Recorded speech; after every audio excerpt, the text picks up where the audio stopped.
I'm on Google Maps right now and I'm looking for a local service business that we can redesign. I'm planning to use my custom Claude or Codex skills to recreate a new brand identity for them and share my process along the way. So you can do it too. What I'm looking for is how a stranger would see this brand if they came across the profile. For today's video, I'm going to focus on Richmond Hill. Let's search service in Richmond Hill and see what brands show up. New Era Automotive, 156 reviews, not super big, but also not super small. The only thing that would make this perfect is if they had a website with a very old branding. And voila, they do. Okay, so this is the brand that we're going to deal with today. We've picked a business from maps. We'll read into what they're doing. The website doesn't have a lot of content, so that helps. We're going to think like a customer. What would I be looking for if I was in the market for a service like this? Then we'll break down some core tenets and redesign their logo with AI. Once we have the logo and a direction, then we'll convert it into a full identity across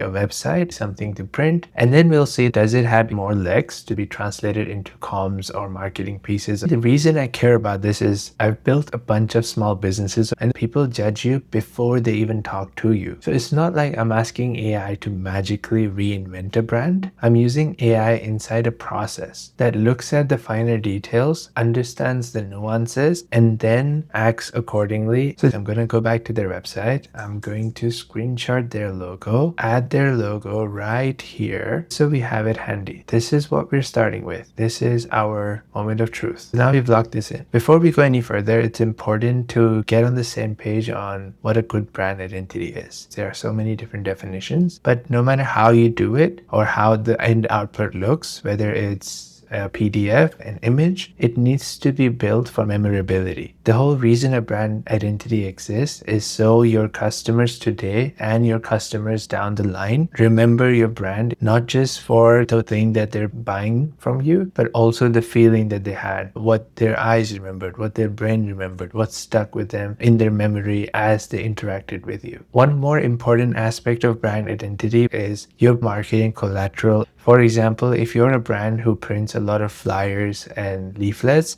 you shouldn't be ideally going and playing with gradient and colors, because when you print it, there is high chances that something might go wrong, or you might just need more expertise to make sure that gradient is then reflected across properly. If you're a brand that primarily lives on digital, the brand is about readability in that small screen space. Facebook's, Microsoft, the brand identity they used to have back in the early 2000s with the funky fonts to now everybody has a clean, easy to read, easy to spot against different backgrounds, different colors, different screen sizes. Matching it to the kind of assets or the kind of places that your brand will live at is very important. Another important point is your business type needs to be reflected in your brand. For example, if you're an accountant, your brand can't look like someone who sells tires. So that brand look and the category fit is very important. And when we're talking about brand identity, the first thing is a logo. For today's video, we'll build a logo, but our goal is not just pleasing on the eye. Our goal is appropriate for the business. So what we need to think about is, who would trust this logo? Where will it show up?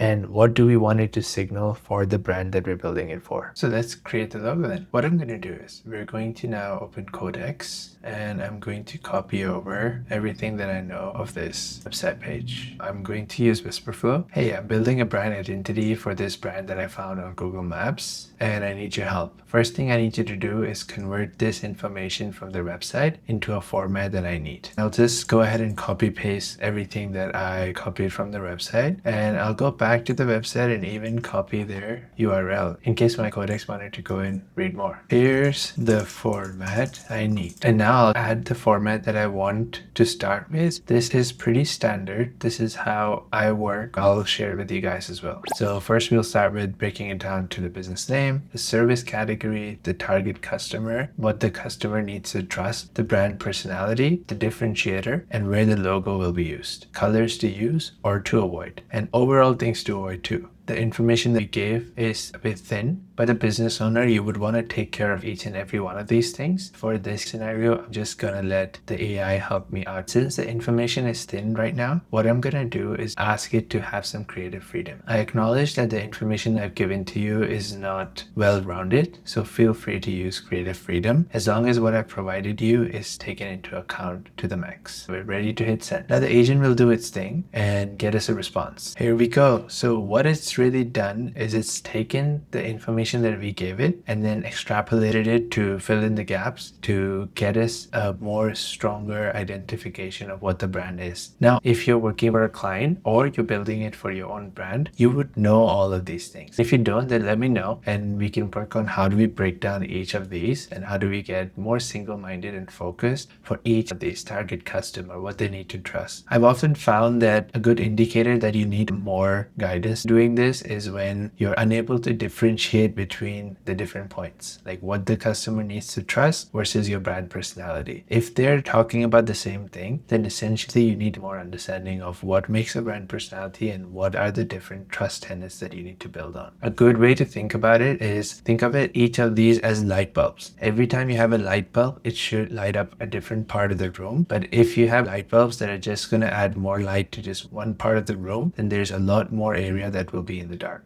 So each one of these, whether it's your target customer, brand personality, so on and so forth, should be a light bulb that is then illuminating a different part of the room. And overall, with all of these filled, you can see the entire room more clearly. And now that this is ready, we're going to see our skill in action. I need your help to use the service business logo director skill. I'll give you guys the skill file. There's a link in the description where you can click and download the skills files that we're using today. To help me write the prompt for logo for this business. We'll copy and paste all of the output here again and we'll send it out. Just like that, the whole JSON logo prompt is ready. So what I'm going to do is just copy it here and I'm going to go to text field, but you don't actually need for this. I'm just using it because it's easy to show. So I'll just copy in the entire prompt and I'll select GPT image 2 because that's what the image prompt is. You can use any of the other models or Nano Banana. I'm going to leave this to auto. I want to have the thinking quality to high. 1K is fine since we're not going production, but if you were to go production, I would recommend 2K or resolution. We'll just look at two variants. I'll just go ahead and generate this. While it generates, my key point is that you don't have to use Higgs field. I use it because it's easier. It gives you access to a lot of different tools in one place. It doesn't matter what models you prefer. You can just chop and change as you go. There are downsides. The cost for credits are really expensive, but you don't have to look for it specifically. You can use any other tool that's out there. Some good alternatives are Google's Flow. That's where you can use Nano Banana Pro, Nano Banana, and the same prompting structure applies there too. And if you have a paid subscription to ChatGPT, you can create images within ChatGPT or within Codex. I just prefer this because it allows you to generate multiple versions, but there's no reason for you to subscribe to this tool if it's not already part of your subscription pack. Oh, that took a long time, but now it's done. And here are two of our options. We'll quickly look at it. Not bad for the first try. I can see some inconsistencies, but nothing that can't be fixed. But the second version is what I really like. I think you see, it could have easily just taken this as an automotive store and added tire tracks to it. The way that the business works, tire tracks would not reflect really good on the materials that it needs to be on. So something like this is consistent, it has an identity, and it's easier to remember than what they have right now. If you use this on prompt, it won't just give you the primary lookup logo. So lookup is when there is the mark and the text that goes along with it together. In some cases, you would have seen the mark is on top and the text is below it, but in some, it just goes from left to right. It'll show you the mark in two different color sets, monochrome test as well, so you can see how it would look. In a small size, like on a Google Maps, because it's relevant to the business. On a favicon, if there was a mobile app or if it had to live on the website, and then on an email signature or on an invoice header, this is how it could show up. You can even go further applications from a storefront sign all the way to a service sticker and the core color palettes. And if you were to check these color codes, they would work because they would be accurate. So I think this is a really good starting point. The first thing that I'm excited to see is how does this mark live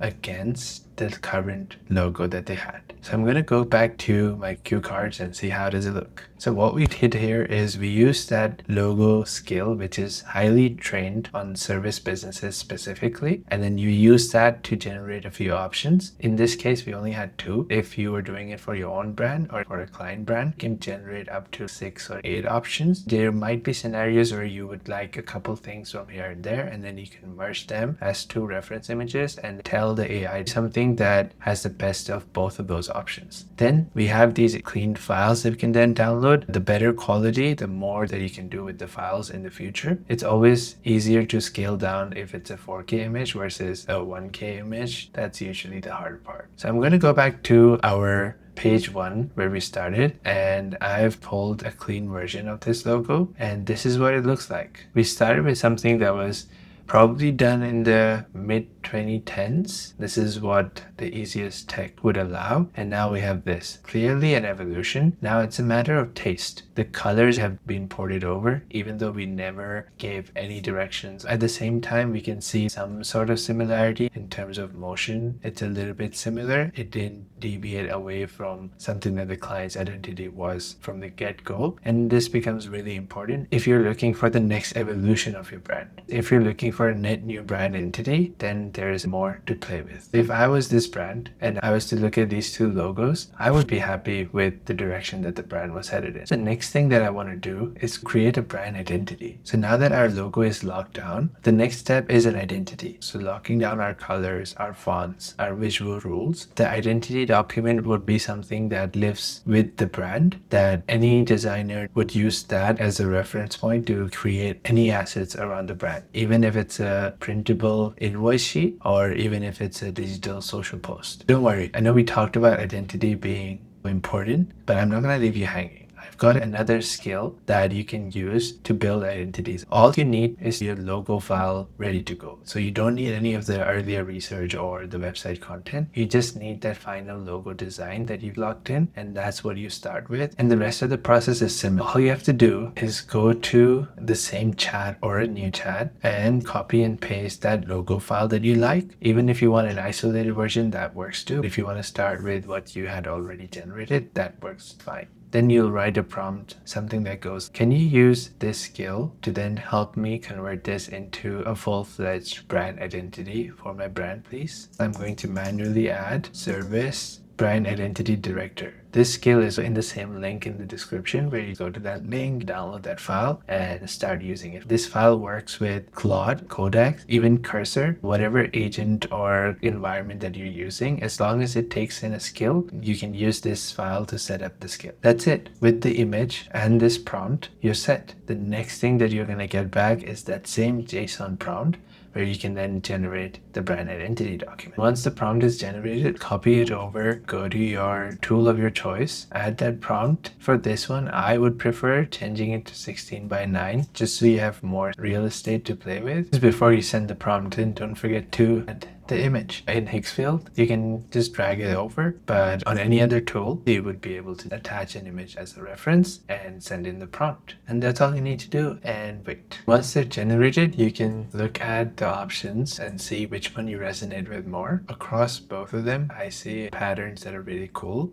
I can see how the logo is applied to different color backgrounds, how it be applied by size to the different use cases, Google Maps thumbnails to invoices, how it could even translate into a service sticker, an invoice header in action, some service copy examples, some micro copy examples, and the other version even has a pattern or a device to use or a shape language, which is consistent across both. So I, as someone who designs visuals for brands, I can see how we would be able to apply this to social assets, but we'll leave that for another video. How do we go from brand identity to social assets? Now I'm going to head back to our cue cards. Once we have the identity, it'll have colors, fonts, and visual rules. All of those are checked, and we can then use that to create more communication pieces, social posts, banners, website hero sections. The entire idea of this video is that we don't want AI to go wild, but instead it has direction to do something that is beneficial for the brand is suitable to the category, and it helps the consumer look at the brand and feel a certain way. We do all of that to be less generic, to be more consistent with our brand and easier to build from. As you saw, we generate one thing that influences the next and so on. So it doesn't have to stop there. Now that we have all of this locked, it will apply to copywriting, a website, or even a social ad. I've added all of these skills in the description. It's a link where you can download those skills. If you found it helpful and you would want to see more of these simple breakdowns with the skill files, just drop a comment on what you would like to see next, and I'll get to creating that custom skill for you.